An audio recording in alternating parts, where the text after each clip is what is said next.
So if you've worked in urgent cares or emergency medicine long enough, you're going to know the term scromiting, scream, vomiting. And this is not a subtle little like, oh, my tummy hurts, I don't feel well. This is like they're having an exorcism in real time in front of you.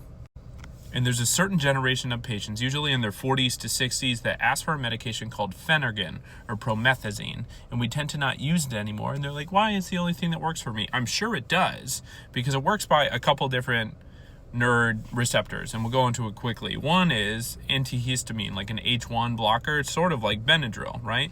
So I'm sure it helps, and then you get sleepy because that's what Benadryl does. But you can also have this anticholinergic effect, which is not super safe in itty-bitty kiddos or little old Mimas. Like, Mima's already on trazodone and Seroquel, so she doesn't start street fighting people after 9 p.m. I'm not going to give her essentially a cousin of Benadryl. That's a recipe for disaster. They're going to fall in the hospital. They're going to get the anticholinergic toxidrome, right? So hot as a hare, mad as a hatter, like full as a flask. They're not going to be urinating well. And when they try to urinate, they're going to fall in the middle of that. Like, it's a recipe for disaster. But it also works on the D2, like your dopaminergic receptors, which is a similar medication like haloperidol or droperidol or Zyprexa can work on these receptors as well. So even though the medication works, you got to think about the receptor in which it allows it to work. And both of those are not really a safe thing to just kind of flood an old person or a young person or someone who's already volumed down and prone to other side effects, right? But lastly, the thing that's more unique about promethazine is it's an alpha antagonist as well. So it can lead to hypotension, dizziness, more orthostatic hypotension, all those things that are not particularly safe.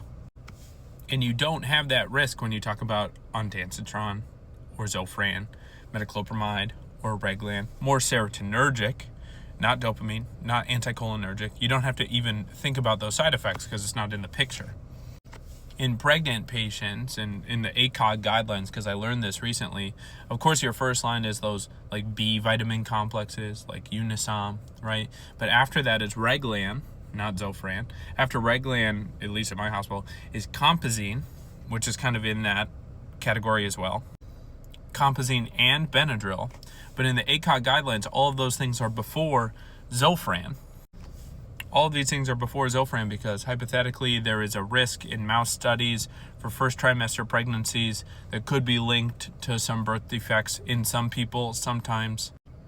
The incidence and validity and reproducibility of those things in pregnant patients still need to be studied. It's hard to do studies with pregnant patients. But the mentality behind using that drug is the same. Why even have that risk on the table when you could just use something else and not even have to think about it? So Phenergan is out.